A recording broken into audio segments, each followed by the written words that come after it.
She just wanted a piece of bread, but when the millionaire found out the truth, it was too late. A young, lonely millionaire, tired of fake friends and gold diggers, decides to walk through the city in disguise, hoping to see how real people live. On a rainy night, he sees a homeless girl being attacked by thieves trying to steal the little food she had managed to find. Without thinking twice, he saves her. Scared but grateful, she hugs him tightly, not knowing who he really is.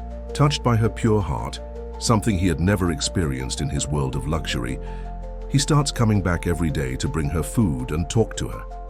Little by little, he learns her heartbreaking story. She lost everything trying to pay for her mother's medical treatment, but her mother passed away. Since then, she's been living on the streets trying to protect her disabled little brother, hiding him from dangerous men who want to take him away. Even without revealing his true identity, the millionaire begins helping her in secret. But when he finally decides to give her a better life, she finds out who he is and refuses his help, afraid of being humiliated by high society. Meanwhile, his jealous ex-girlfriend sets a trap to ruin the homeless girl's reputation, making her look like a scammer. The media starts attacking her, and everyone pressures him to abandon her. But true love speaks louder. He gives up everything to defend her, even standing up to his own family. Then, when his business partner betrays him and steals his fortune, she is the only one who stays by his side. In the end, with her love and support, he rebuilds his life and wins back his company, but now with a new mission: to help the homeless, because loving her changed his heart forever. The rain fell in heavy sheets over the bustling streets of New York City, transforming the usual cacophony of urban life into a muted symphony of splashing droplets and distant rumbles of thunder. Amidst this dreary backdrop, a lone figure emerged. From the grand doors of a towering skyscraper, his silhouette barely visible beneath the large black umbrella he clutched tightly. Ethan Blackwood, heir to the Blackwood fortune and CEO of one of the largest tech conglomerates in the world, stepped onto the rain-slicked sidewalk with an unfamiliar sense of trepidation. For the first time in years, he wasn't wearing his usual tailored suit and Italian leather shoes. Instead, he had donned a worn pair of jeans, scuffed boots, and a faded hoodie, a disguise that felt both liberating and terrifying. At 32, Ethan had everything money could buy, yet he felt hollower than ever. The endless parade of sycophants, gold diggers, and fair-weather friends had left him jaded and yearning for something real. Tonight, he had decided to step out of his ivory tower and see how the other half lived, hoping to find some semblance of authenticity in a world that had long since lost its luster for him. As he walked aimlessly through the rain-drenched streets, Ethan found himself in a part of the city he'd never ventured into before. The glittering lights of Manhattan's high-rises gave way to dimly lit alleyways and crumbling tenements. The faces he passed were haggard and weary, a stark contrast to the Botoxed smiles he was accustomed to seeing at charity galas and board meetings. A commotion up ahead caught his attention. In a narrow alley between two dilapidated buildings, he saw three men surrounding a small figure huddled against the wall. As he drew closer, he realized it was a young woman clutching a small paper bag to her chest as if it were the most precious thing in the world. "Come on, sweetheart," one of the men growled, his voice a mixture of menace and mock sweetness. "We're hungry too. Why don't you share that bread with us?" The woman shook her head vehemently, pressing herself further against the wall. "Please," she whimpered, her voice barely audible over the pounding rain. "It's all I have." Something inside Ethan snapped. Without thinking, he strode forward, his heart pounding in his chest. "Hey!" he shouted, surprising himself with the authority in his voice. "Leave her alone." The three men turned, momentarily startled by the interruption. Then, seeing only one man facing them, they laughed. "Mind your own business, pal," the largest of the three sneered, "unless you want to join her." Ethan's mind raced. He'd never been in a real fight before. His battles had always been fought in boardrooms and courtrooms, but as he looked at the terrified woman, something primal awakened within him. He couldn't walk away. "I said, leave her alone," Ethan repeated, his voice low and dangerous. He reached into his pocket, praying the men wouldn't call his bluff. "I've already called the cops. They'll be here any minute." The lie hung in the air for a moment, and Ethan held his breath. Then, to his immense relief, the men exchanged uncertain glances. "This ain't worth it," one of them muttered. "Let's go." As quickly as they had appeared, the men melted back into the shadows of the alley, leaving Ethan alone with the woman. For a moment, neither of them moved, the only sound the steady drumming of rain on Ethan's umbrella. Then, without warning, the woman launched herself at him. Ethan tensed, expecting an attack, but instead found himself enveloped in a desperate embrace. She clung to him, her thin frame racked with sobs of relief and gratitude. "Thank you," she whispered, her voice muffled against his chest.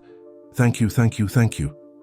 Ethan stood there, frozen, unsure of how to respond. In his world, physical contact was reserved for calculated handshakes and air kisses. This raw, unfiltered emotion was entirely foreign to him. Yet as he hesitantly wrapped an arm around the shivering woman, he felt something stir within him, a warmth he hadn't experienced in years. "It's okay," he murmured, surprising himself with the gentleness in his voice. "You're safe now." Slowly, the woman's sobs subsided, and she pulled away, wiping her eyes with the back of her hand. For the first time, Ethan got a good look at her face. Despite the grime and tear streaks, he was struck by her beauty. Not the polished, artificial kind he was used to, but a raw, vulnerable sort of beauty that took his breath away. "I'm sorry," she said, her cheeks flushing with embarrassment. I've never..." "It's all right," Ethan assured her, feeling strangely protective. "Are you hurt? Do you need me to call someone?" The woman shook her head, clutching her paper bag tightly. "No, I'm fine, thanks to you." She paused, looking up at him with a mixture of curiosity and wariness. "Why did you help me?"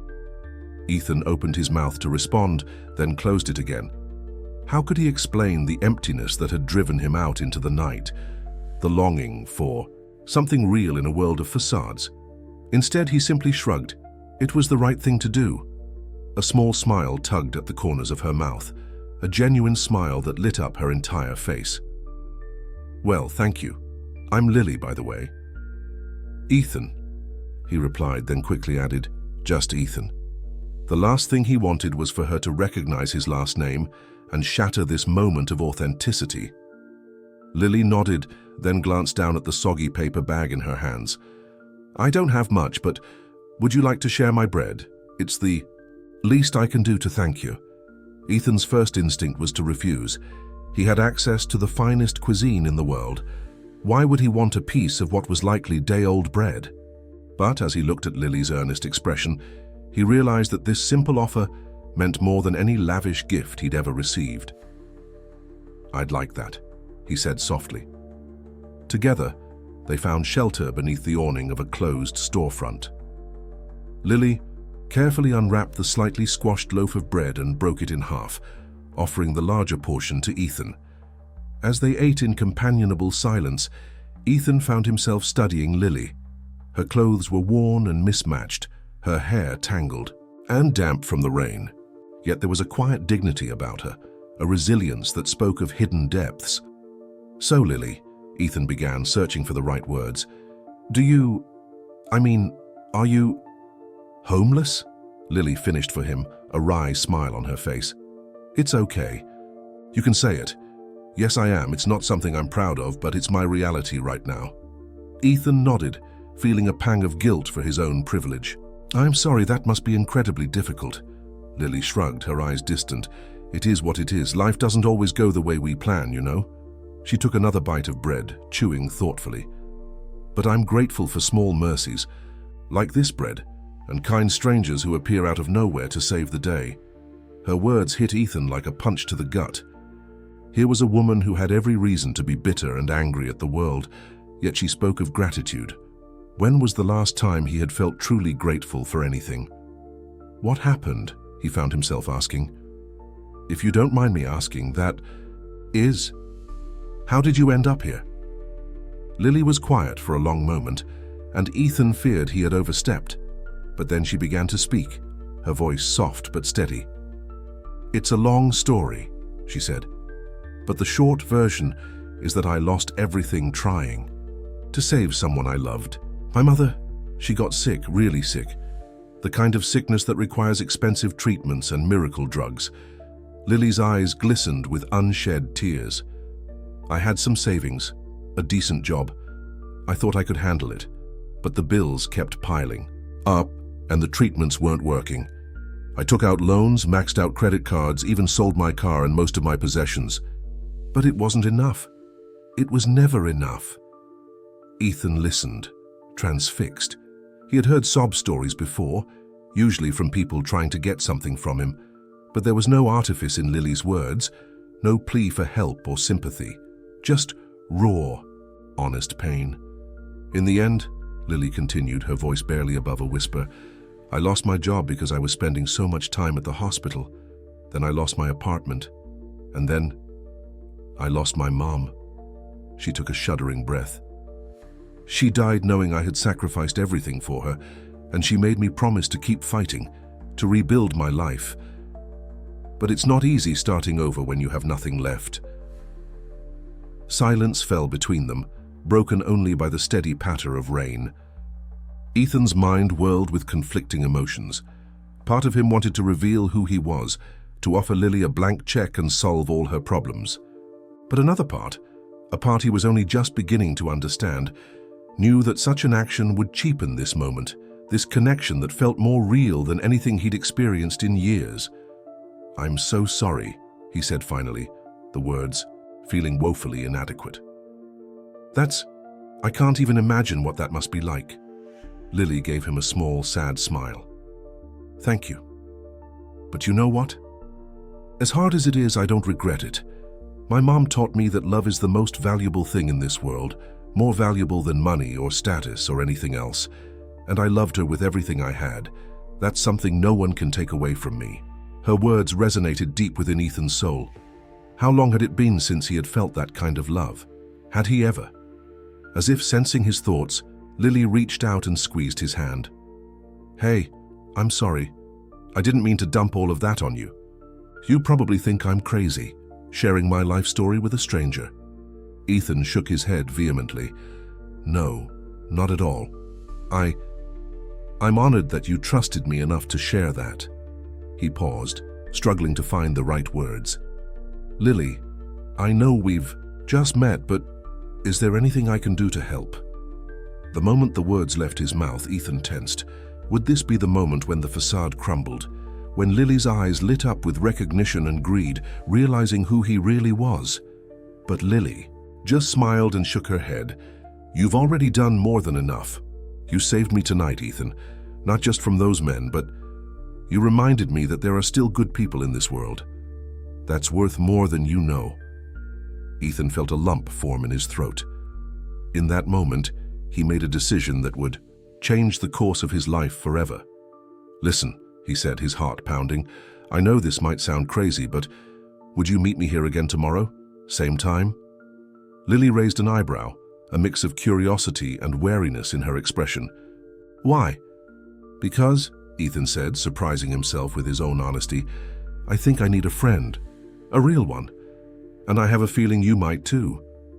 For a long moment, Lily studied him, her eyes searching his face for any sign of deception. Then slowly, she nodded. Okay, she said softly. Same time tomorrow. As they parted ways, Ethan watched Lily disappear into the rainy night, his mind reeling from the encounter. He had set out tonight looking for authenticity, for a glimpse of real life. What he had found was so much more, a connection that threatened to upend everything he thought he knew about himself and the world. As he made his way back to his penthouse apartment, Ethan knew that nothing would ever be the same again. He had taken the first step on a journey that would challenge him in ways he could never have imagined. But for the first time in years, he felt truly alive. Little did he know that this was just the beginning of a story that would test the very limits of love, loyalty, and what it truly means to be human. The following day dragged on interminably for Ethan. Board meetings and conference calls that once consumed his attention now felt trivial and distant. His mind kept drifting back to the rain-soaked alley, to Lily's haunting story and the unexpected connection he had felt. As evening approached, Ethan found himself growing increasingly anxious. What if Lily didn't show up? What if last night had been a fleeting moment of authenticity in an otherwise artificial world? He changed into his disguise with trembling hands, his usual confidence replaced by an unfamiliar vulnerability. The rain had stopped, but a damp chill lingered in the air as Ethan made his way back to the meeting spot. His heart leapt when he saw a familiar figure waiting beneath the storefront awning. Lily looked up as he approached, a mixture of relief and wariness in her eyes. "You came," she said softly, a hint of surprise in her voice. Ethan nodded, suddenly feeling tongue-tied. "I said I would," he managed. I brought some food. I hope that's okay." He held up a paper bag filled with sandwiches and fruit. Nothing fancy, just simple fare from a local deli. Lily's eyes widened, and for a moment, Ethan feared he had overstepped. But then she smiled, a genuine expression that lit up her entire face. That's very kind of you," she said. "Thank you." They found a quiet spot in a nearby park to eat, sitting on a bench overlooking a small, murky pond. As they shared the meal, the initial awkwardness began to fade, replaced by a comfortable camaraderie that surprised them both. "So, Ethan," Lily said between bites of her sandwich, "tell me about yourself. What's your story?" Ethan froze, his mind racing. He couldn't tell her the truth, not yet, but he also couldn't bring himself to lie outright. I work in finance," he said carefully. "Nothing too exciting." Lily raised an eyebrow. "Finance, huh? That must be interesting. Do you enjoy it?" The question caught Ethan off guard. When was the last time someone had asked him if he enjoyed his work? I'm good at it," he said finally. "It's challenging, keeps me busy." "But do you love it?" Lily pressed gently. Ethan was silent for a long moment. "I don't know," he admitted finally. "I've never really thought about it that way. It's just what I've always done." Lily nodded, her eyes filled with understanding rather than judgment. "I get that. Sometimes we get so caught up in what we're supposed to do that we forget to ask ourselves what we want to do." Her words struck a chord deep within Ethan.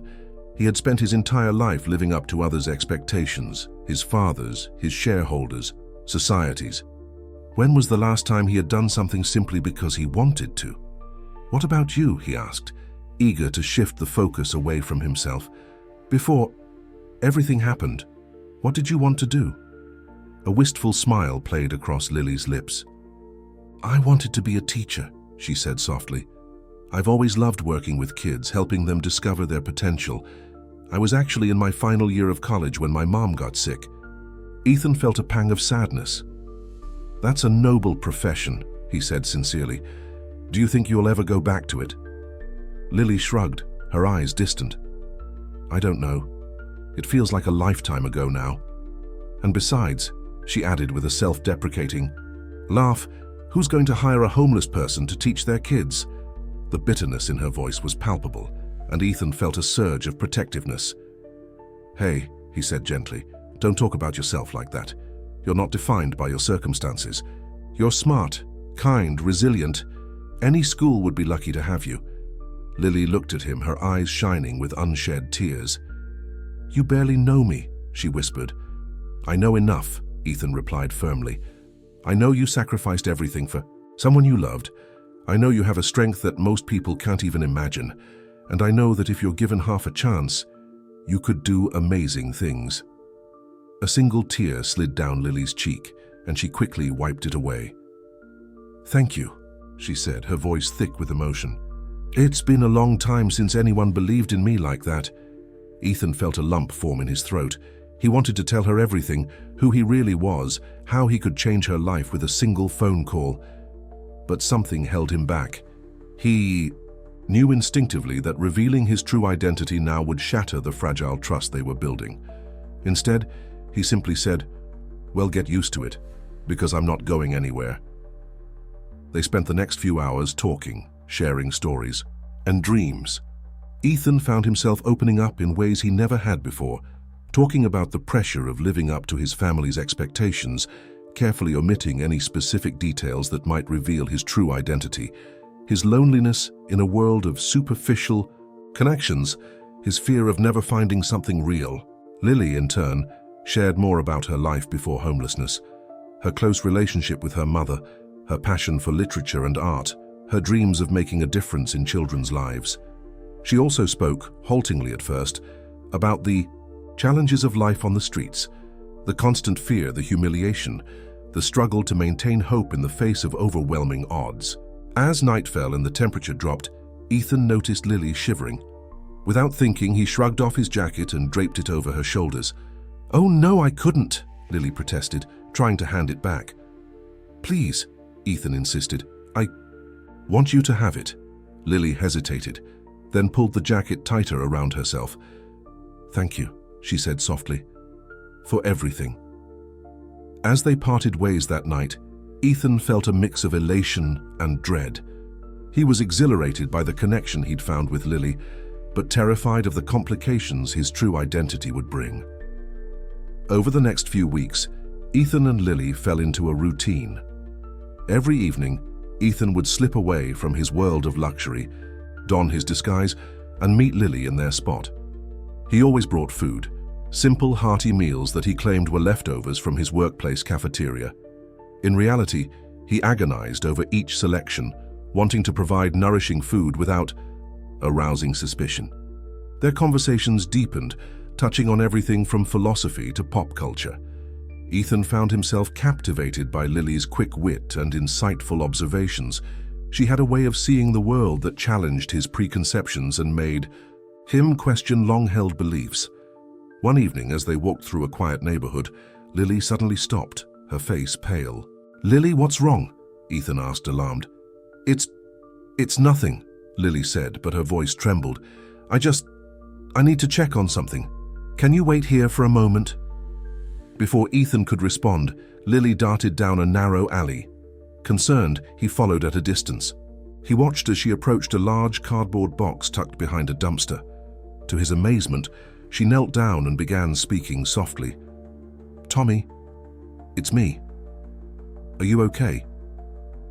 Ethan's heart nearly stopped when he heard a small voice respond from inside the box. "Lily, is it safe?" "Yes, sweetheart. You can come out now." Slowly, a young boy emerged from the box. He couldn't have been more than 8 or 9 years old, with tousled brown hair and wide, frightened eyes. Most shockingly, Ethan noticed that the boy's left arm hung limply at his side, clearly damaged in some way. Lily hugged the boy tightly, then turned to see Ethan standing there, his face a mask of confusion and concern. "Ethan," she said, her voice tight with fear and defiance. "This is my brother, Tommy." Ethan's mind reeled. In all their conversations, Lily had never mentioned a brother. He looked at the boy, thin, dirty, clearly terrified, and felt a surge of protectiveness. "Lily," he said carefully, "why didn't you tell me?" Lily's eyes filled with tears. "Because I was afraid," she whispered. "Afraid you'd judge me for not being able to take care of him properly. Afraid you'd report us to social services, and they'd take him away. He's all I have left, Ethan. I can't lose him too." Ethan's heart broke at the fear and desperation in her voice. He knelt down to Tommy's level, speaking softly. "Hey there, Tommy. I'm Ethan. I'm a friend of your sister's." Tommy regarded him warily, pressing closer to Lily. "Are you going to take me away?" he asked in a small voice. "No, buddy," Ethan said firmly. "I'm not going to take you anywhere. I want to help you and your sister if you'll let me." He looked up at Lily, seeing the conflict in her eyes. "Lily, please, let me help. There has to be a better solution than this." Lily hesitated, then nodded slowly. "Okay," she said, her voice barely above a whisper. "But promise me you won't separate us. Promise me, Ethan." "I promise," Ethan said solemnly. And in that moment, he knew his life would never be the same again. Over the next few days, Ethan's mind worked overtime, trying to figure out how to help Lily and Tommy without revealing his true identity. He knew he could easily set them up in a nice apartment, pay for Tommy's medical care, give them a fresh start, but he also knew that doing so would mean admitting he had been lying to Lily from the beginning. He started small, bringing extra food and warm clothes for Tommy. He found a cheap motel willing to rent them a room by the week, using cash to avoid any paper trail. It wasn't much, but it was a roof over their heads and a safe place for Tommy to sleep. As Ethan spent more time with the siblings, he learned more about their story. Tommy had been born with a congenital defect in his arm, requiring multiple surgeries and ongoing physical therapy. Their mother's illness had interrupted his treatment, and now his condition was deteriorating. Lily's love for her brother was evident in every interaction. She was fiercely protective, always putting his needs before her own. Ethan watched in awe as she managed to create moments of joy and normalcy for Tommy, even in the direst circumstances. One evening, as Tommy slept in the motel room, Lily and Ethan sat outside on a small balcony, looking up at the stars. "Thank you," Lily said softly, "for everything you've done for us. I don't know how we can ever repay you." Ethan shook his head. "You don't have to repay me, I'm just glad I can help." Lily was quiet for a moment, then turned to look at him. "Ethan, can I ask you something?" "Of course," he replied, his heart racing. "Why are you doing all this? I mean, don't get me wrong, I'm incredibly grateful. But you barely know us. Most people wouldn't go to such lengths for strangers." Ethan took a deep breath, knowing he was treading dangerous ground. Because you've shown me what real strength looks like," he said finally. "You've reminded me what's truly important in life, and because—" He hesitated, then plunged ahead. "Because I think I'm falling in love with you." The words hung in the air between them, charged with possibility and fear. Lily's eyes widened, a mix of emotions playing across her face. "Ethan," she whispered, I don't know what to say. You've been so kind, so generous, and I'd be lying if I said I didn't have feelings for you too, but what?" Ethan prompted gently. Lily's eyes filled with tears. "But you don't really know me. You don't know my past, the mistakes I've made. And I don't really know you either. There's so much about your life that you never talk about.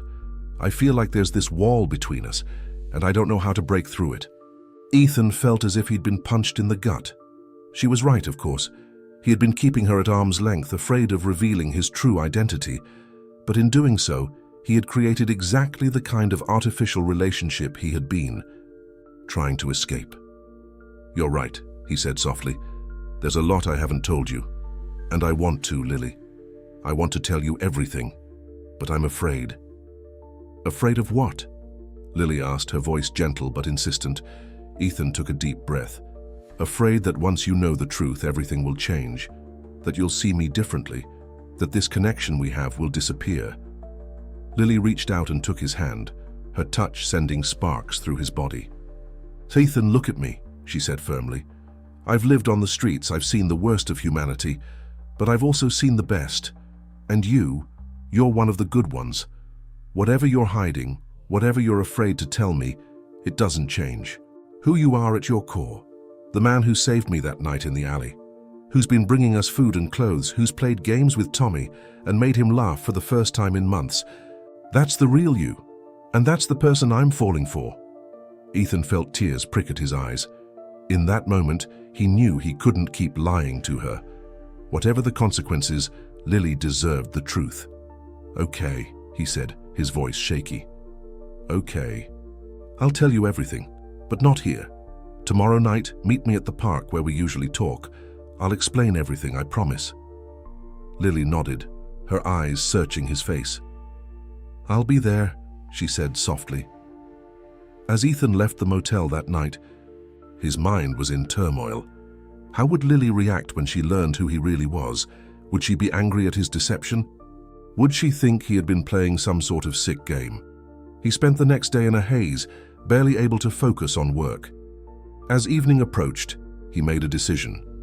He wouldn't show up in his usual disguise. He would meet Lily as himself. Ethan Blackwood, billionaire CEO. As he approached the park, his heart pounding, he saw Lily waiting on their usual bench.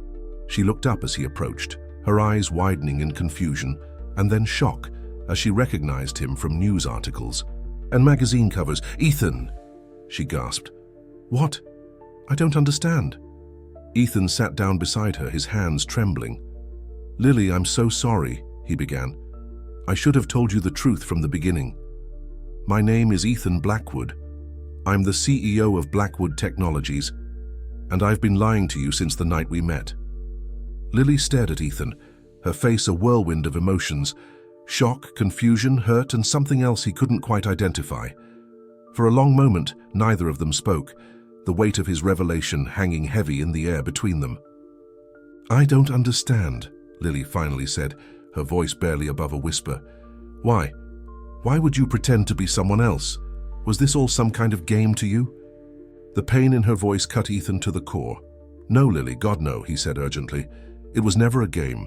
That night we met, I was tired of living in a world where everyone wanted something from me, where every relationship felt fake and calculated.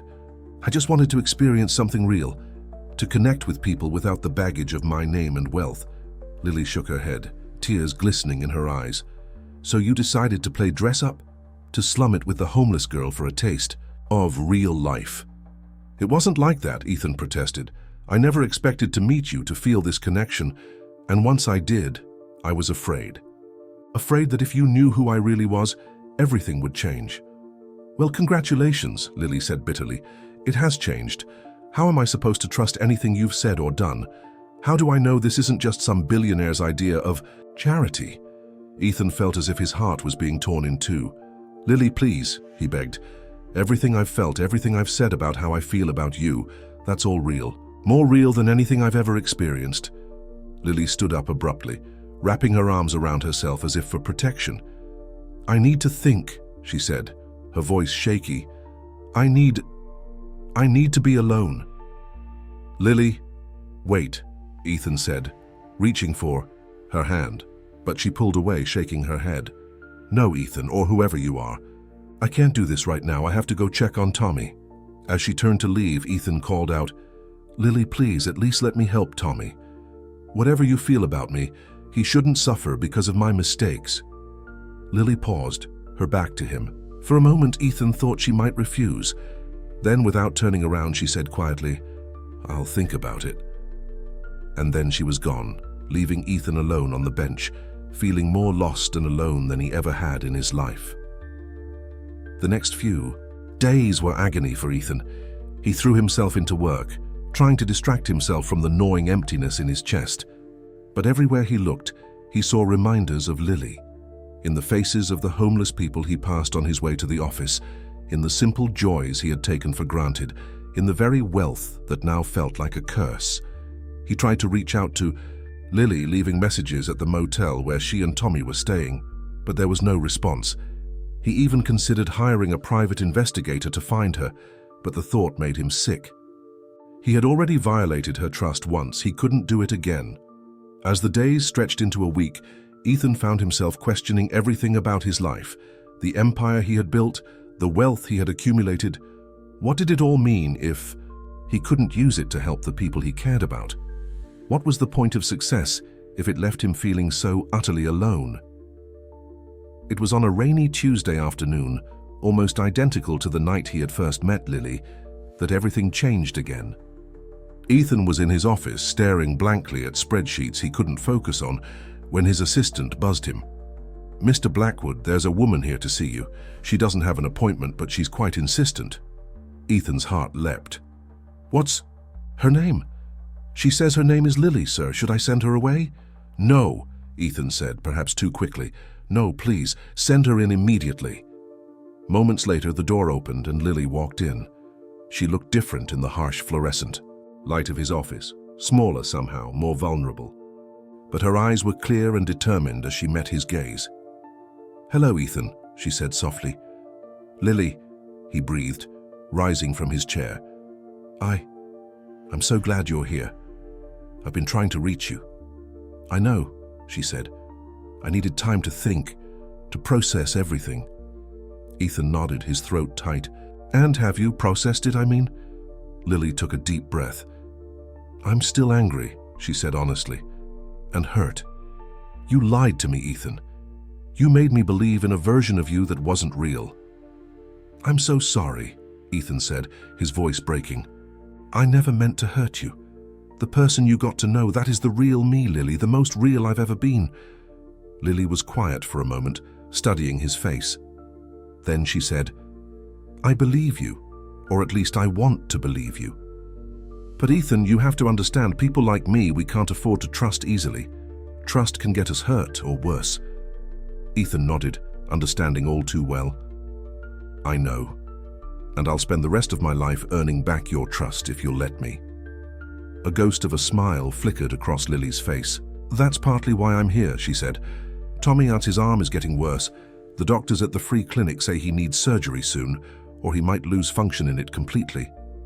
Ethan's heart clenched. "Lily, please, let me help. I can have him admitted to the best hospital in the city today. I'll cover all the costs, no strings attached." Lily held up a hand. "I'm not here to ask for a handout, Ethan. I'm here to make you an offer." Ethan blinked, surprised. "An offer?" Lily nodded, her chin lifting slightly. "You say you want to earn my trust back? Well, here's your chance. I want a job." "A job?" Ethan repeated, feeling slightly off balance. "Yes, a job," Lily said firmly. "I'm smart, I'm hardworking, and I learn quickly. I may not have finished my degree, but I have skills, and I want to work for your company." Ethan's mind raced. "Lily, of course. I'd be thrilled to have you work here, but are you sure? I mean, I'd be happy to just help with Tommy's medical expenses and—" "No," Lily interrupted. "I appreciate the offer, Ethan, I really do. But I need to do this on my own terms. I need to know that I can provide for Tommy myself, that I'm not just relying on your charity." Ethan felt a surge of admiration for her, strength and independence. "I understand," he said softly, "and I respect that.